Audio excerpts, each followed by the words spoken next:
আমরা এখন কথা বলবো আমাদের সেই প্রিয় ছাত্র শহীদ ওয়াসিমকে নিয়ে। তোমরা সবাই তাকে চিনো তো?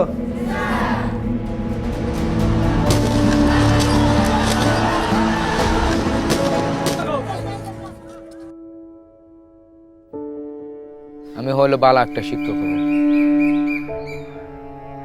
শিক্ষকতাটা আমার পছন্দ হয়, এ কথা বলতো সবসময়। তো ওর একটা ইচ্ছা ছিল যে দেশ দেখবো।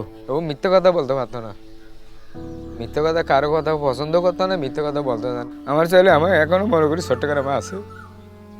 ফেসবুকে স্ট্যাটাস দিছিল যে সাধারণ শিক্ষার্থীদের পাশে আমার পানির সংগঠন, আমি এই পরিচয়ে শহীদ হব, এরকম বলে 16 ঘন্টা পরে শহীদ হয়ে গেছে। 17 তারিখ ভোর 6টার দিকে এখানে রাস্তা দিয়ে লাশবাহী গাড়ি ঢুকতেছিল।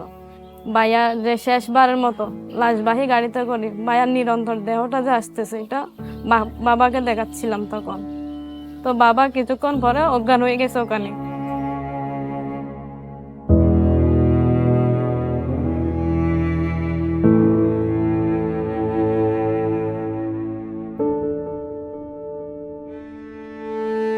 মৃত্যুর স্বাদ সবারই বহন করতে হবে। ছেলেকে কুরবানি দিয়েছি, ছেলে কুরবানি হয়েছে দেশের স্বার্থে। আমার ছেলে এইভাবে যে চলে যাবে আমরা কখনো ভাবতে পারি। মিরাজ তো আমার ছেলে না, আমার বন্ধু ছিল।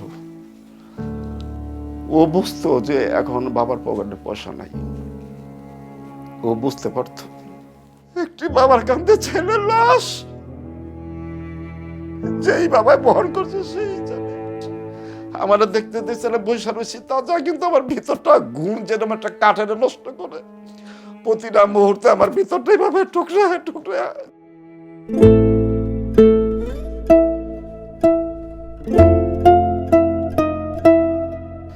যেখানে দেখতে পাচ্ছেন সাদা তীরটা, এইটাই আমার মিরাজ।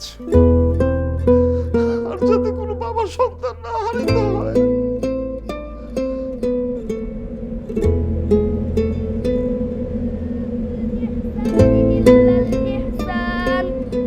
فبأي آلاء ربكما تكذبان 18 পারা পর্যন্ত পড়ছে, মানে আর 3 মাস বাকি আছে। 3 মাস পরে মানে হাফেজা লাইনে চলে যাবে আর কি।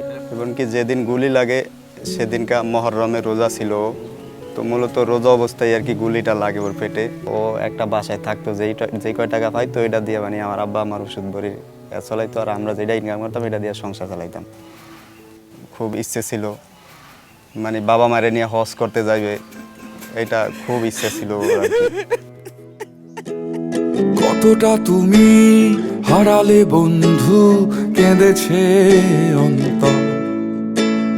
জানো না তুমি হারাবার ব্যথা, জানে পলাশির প্রান্ত।